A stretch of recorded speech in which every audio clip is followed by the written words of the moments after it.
I'd like to thank everyone for coming and joining us. The name Pinchas is named after my grandfather, who we miss very much. And for the name Akiva, we wanted to give our son the attribute of V'afta l'recha kamocha. May we be zocher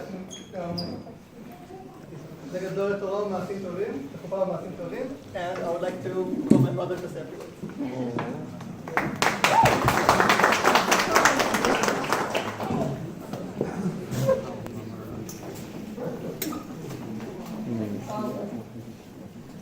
Again, thank you everybody for coming, far and near. Thank you, Richie and Amy, for organizing everything. Thank you. And Esther. Akiva, not just me. Stay Akiva. Next week is my father's Yahrtzeit. We called him Drasha, but his name was Pinchas. And I deeply appreciate that he has somebody named for him. Now, his Yahrtzeit often comes out around Kitisa. And people say, I mean, the Chazal say that Pinchas is Eliyahu, and Eliyahu, of course, is the hero of the Haftorah of Kitisa, which is the story of Eliyahu and Har Carmel, which makes sense because the parsha is about Chet Egel, that is, Am Yisrael just got the Torah, everything's wonderful, Moshe goes to get the Torah, and the next thing you know, they say, Eile Elohecha Yisrael, these are your gods, Israel. And then Moshe has to get up and he has to ask God, oh, please, don't destroy them, because God says, "Nah, this isn't working. How can we walk this back? I'm going to start over." And Moshe Rabbeinu says, "No, please don't." And the Haftorah is at a time where the Jewish people, in fact, are worshiping Baal of all of it are local. Not only that, but they also imported foreign priests of Baal. It's not even their own. Very, very disappointing. And Eliyahu the Navi sets up a controlled experiment, as it were, where he asks all the Navi'ei Baal, all the priests of Baal, to set up an altar, and he sets up a competing altar, and he tells them to go first, and then he makes fun of them while they're not successful in getting their God to bring fire to eat, to consume the altar.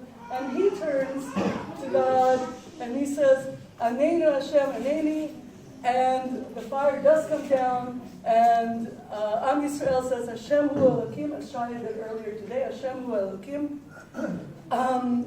And for that moment, Am Yisrael is with Hashem.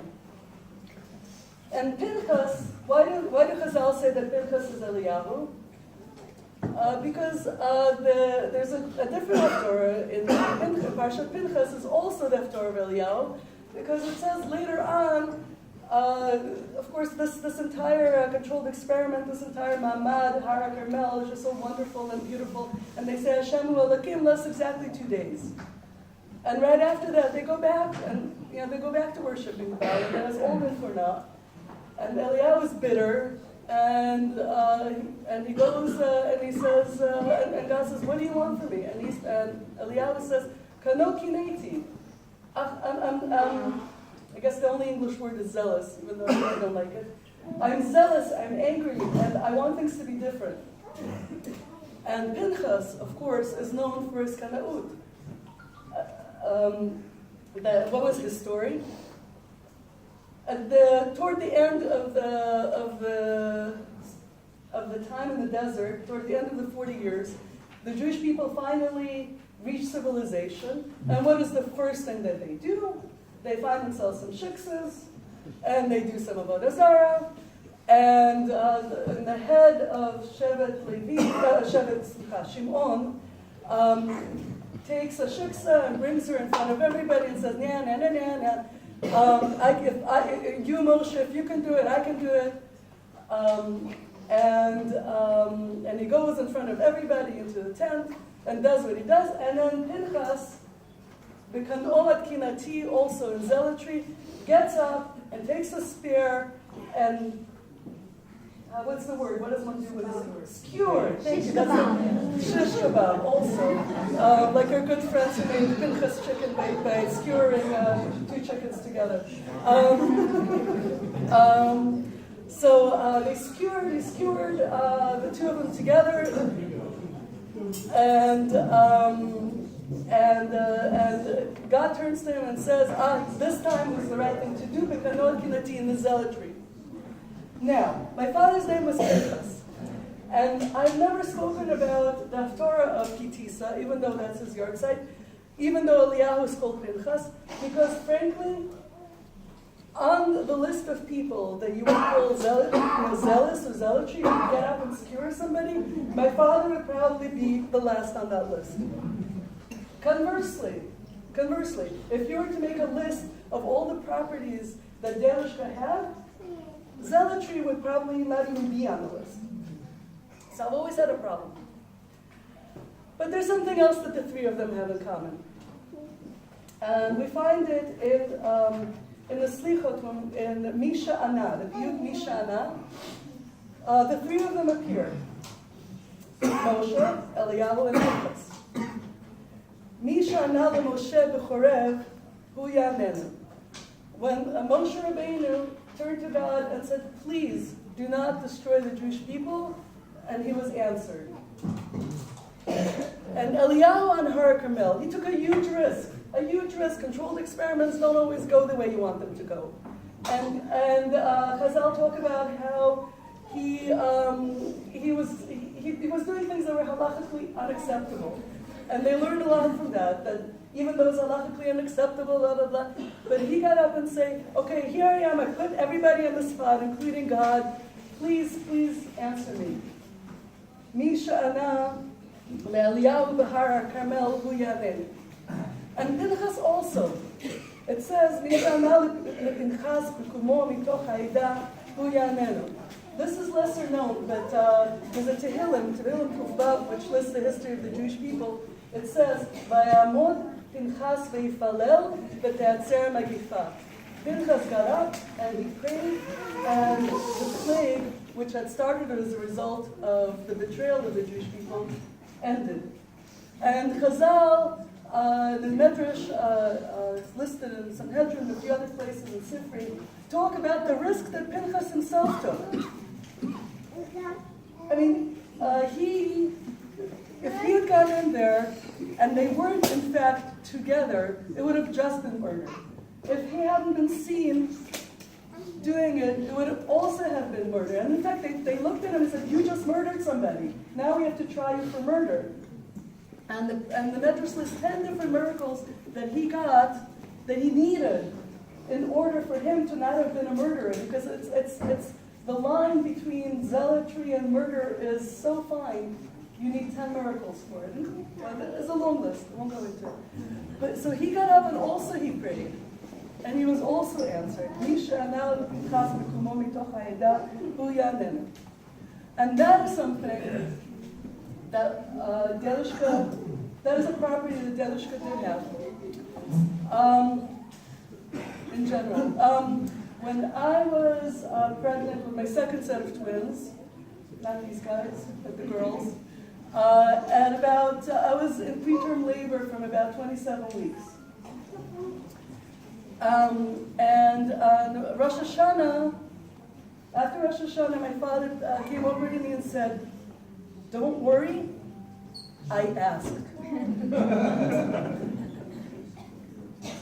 And he was answered. Now, people say that God always answers, but sometimes the answer is no. I really don't like that. If the answer is going to be no, what's the point of asking? That's not an answer. We wouldn't call it an answer. When we say, Misha ana Le'Eliyahu Har Carmel, if the fire wouldn't have come down, he wouldn't say Uyaleni. No is not an answer. Sometimes the answer is yes, but sometimes the answer is yes and sometimes the answer is yes but. So, when it's yes, it's yes. When it's yes and, well, we have Pinchas. Pinchas got yes and. Yes, you got to do this one thing, and from now on, you have to represent God. You have to be the Kohen. You have to live on that very, very fine line between life and death for the entire Jewish people forever. Eliyahu was answered, yes, but. Yes, you get the fire now. Yes, you get Hashem Hu Elokim. But it's not going to last, and there's going to be a lot more work that you're going to need to do before things turn around. So that is how it is in life.